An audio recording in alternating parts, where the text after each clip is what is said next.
أعوذ بالله السميع العليم من الشيطان الرجيم. بسم الله الرحمن الرحيم.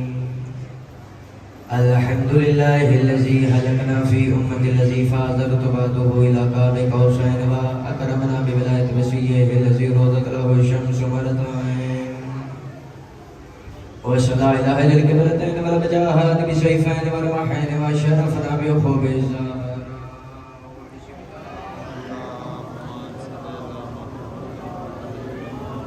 الذي فضلت لنساء العالمين فجعلنا من الباقين على مصاب الحسن والحسين وتسعة من ذرية الحسين الذين مبقى على مصابهم رجحوا حسناته عمال سكلينهم وأئمة المشرقين وقضاة المغربين صلوات الله عليهم ما دامت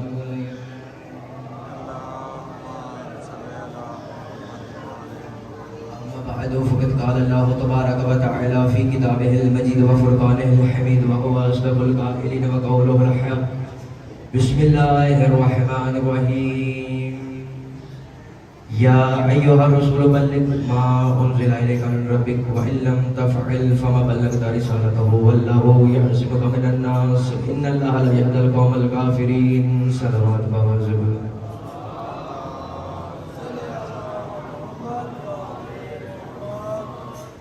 حضرات گرامی، سادات و مومنین، محبان آل رسول، عزاداران فرزند بطول، سلام علیکم. تحفہ یمانی مدد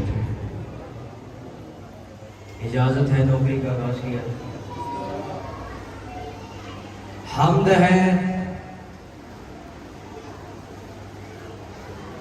اس اللہ کی کہ جس نے ہمیں حسین ابن علی کا حوبدار بنا کر،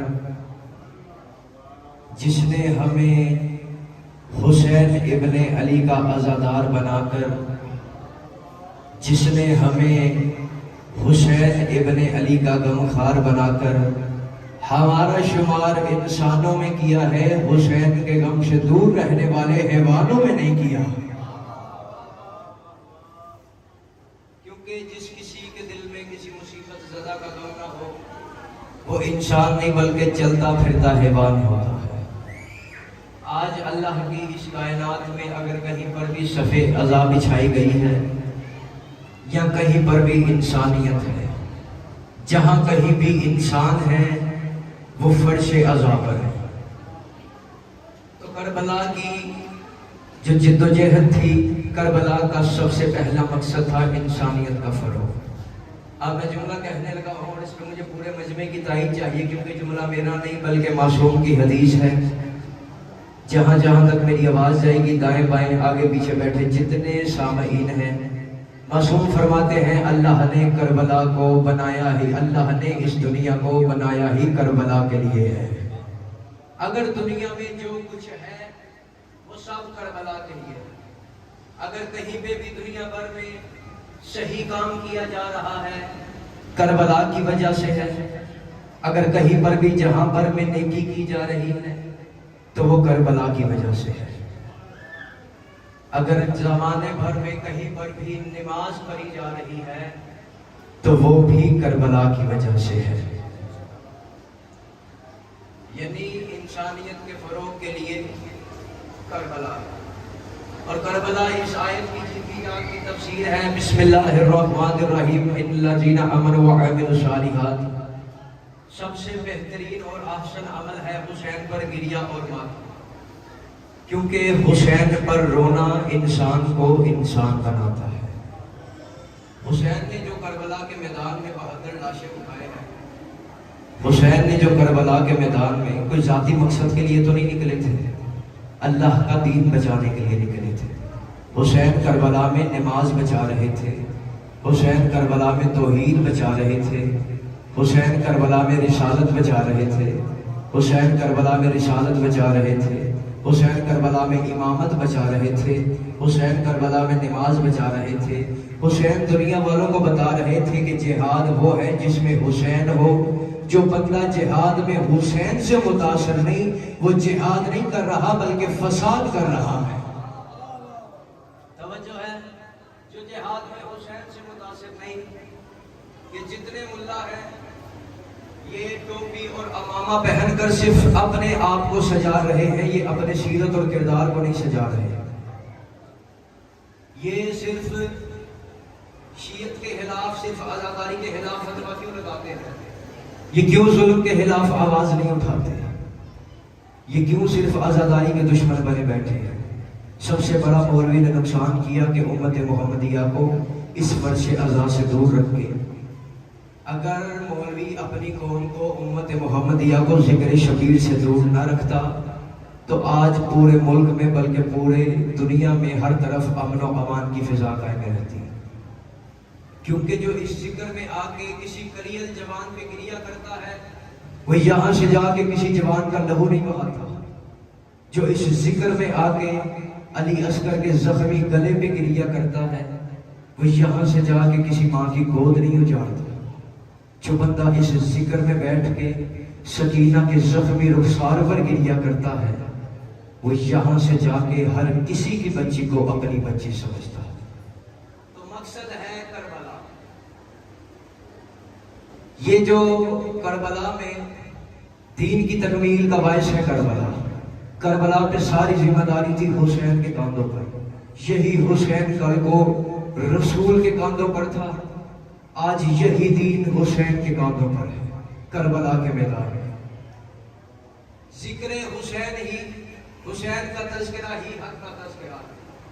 حسین ہے تو حق ہے، کیونکہ مسجد نبوی میں نبی نے فرمایا تھا الحق مع علی و علی مع الحق، جہاں حق ہے وہیں علی ہے اور جہاں علی ہے وہیں پہ حق ہے۔ حسین کو حق ملا ہے وراثت میں اپنے باپا علی سے۔ اب جہاں جہاں پہ حسین جائے گا وہاں وہاں پہ حق جائے گا، جہاں جہاں پہ حق جائے گا وہاں وہاں پہ حسین جائے گا۔ حسین کا تذکرہ ہے، حق کا تذکرہ۔ مقصد ہے کربلا۔ کربلا سے پہلے ہر قبیلے کا ایک اپنا مذہب تھا، ہر بندے کا اپنا رہنما تھا، ہر بندے کا اپنا پیشوا تھا۔ کربلا کے بعد حسین نے مذہب ہی سارے ختم کر دیے۔ نہ کوئی شیعہ رہا، نہ کوئی سنی رہا، نہ کوئی اہل حدیث رہا، نہ کوئی دیوبندی رہا۔ مات میں کربلا کے بعد حسین نے مذہب ہی سارے ختم کر دیے۔ کربلا کے بعد حسین صرف دو مذہب بچا گیا، دو مذہب بنوا گیا۔ ان دو میں سے بھی ایک زندہ باد ہو گیا اور ایک مردہ باد۔ صرف دو مذہب بچا گیا۔ دنیا والوں نے دیکھا جو ہم دیکھ رہے ہیں وہی صداقت ہے، وہی حقیقت ہے، وہی سچ ہے۔ انہوں نے کہا ایک لشکر حسین کا ہے، ایک لشکر یزید کا ہے۔ بس میری تمہید ختم ہوئی۔ ایک لشکر حسین کا ہے، ایک لشکر یزید کا ہے۔ انہوں نے کہا لشکر حسین میں اور لشکر یزید میں کوئی زیادہ نمایاں فرق نظر نہیں آتا۔ جو کچھ حسین کے لشکر میں کیا جا رہا ہے وہی کچھ لشکر یزید میں بھی کیا جا رہا ہے۔ نماز لشکر حسین میں بھی پڑھی جا رہی ہے، عقل نماز لشکر یزید میں بھی پڑھی جا رہی ہے۔ انہوں نے کہا جی قرآن لشکر حسین میں بھی ہے، قرآن لشکر یزید میں بھی ہے، حافظ قرآن لشکر حسین میں بھی ہے، حافظ قرآن لشکر یزید میں بھی ہے، قاری قرآن لشکر حسین میں بھی ہے، قاری قرآن لشکر یزید میں بھی ہے۔ انہوں نے کہا جب حسین میں اور یزید میں فرق نظر نہیں آیا، چال ایک جیسی ہے، چلن ایک جیسی ہے، ڈھال ایک جیسی ہے، سوچ ایک جیسی ہے، فکر ایک جیسی ہے، یہاں لشکر حسین میں بھی لا الہ الا اللہ ہے، وہاں لشکر یزید میں بھی لا الہ الا اللہ ہے، یہاں لشکر حسین میں بھی محمد رسول اللہ ہے، وہاں لشکر یزید میں بھی محمد رسول اللہ ہے۔ تو محقق نے کہہ دیا جس صف میں ہم معاذ اللہ حسینیت کو کھڑا کریں گے اسی صف میں ہم یزیدیت کو کھڑا کریں گے۔ تو میں اس محقق سے کہوں گا آپ نے تحقیق کرنے میں غلطی کر دی۔ آپ نے جب اپنے بچوں کو اس صف اعضاء سے دور رکھا تو اس کا نقصان آپ 1400 برس سے اٹھاتے آ رہے ہو، کیونکہ آپ نے امت محمدیہ کو ذکر شبیر میں آنے سے روکا ہے۔ اگر تم امت محمدیہ کو اس ذکر شبیر میں آنے سے روکتے تو اتنی بڑی خطا، اتنی بڑی غلطی نہ کرتے کہ تم نے جس صف میں حسینیت کو کھڑا کیا ہے اسی صف میں یزیدیت کو کھڑا کر دیا ہے۔ اگر تمہیں حسینیت میں اور یزیدیت میں فرق نظر نہیں آیا اور میں آج تمہیں علماء سے اس منبر کی دہلیز سے تم آگے علی کی دہلیز پہ سجدہ کرو، ہم تمہیں بتائیں کہ لشکر حسین میں اور لشکر یزید میں فرق کیا تھا۔ ایک لشکر حسین کا تھا، ایک لشکر یزید کا تھا۔ یہ لشکر حسین کا تھا، یہ لشکر یزید کا تھا۔ یہاں پہ نماز تھی، یہاں پہ بارش نماز تھا، یہاں قرآن تھا، یہاں قاری قرآن تھا، یہاں قرآن تھا، یہاں ناطق قرآن تھا، یہاں حافظ قرآن تھا، یہاں محافظ قرآن تھا، یہاں قاری قرآن تھا، یہاں قاری حضر رحمان تھا، یہاں قاری قرآن تھا،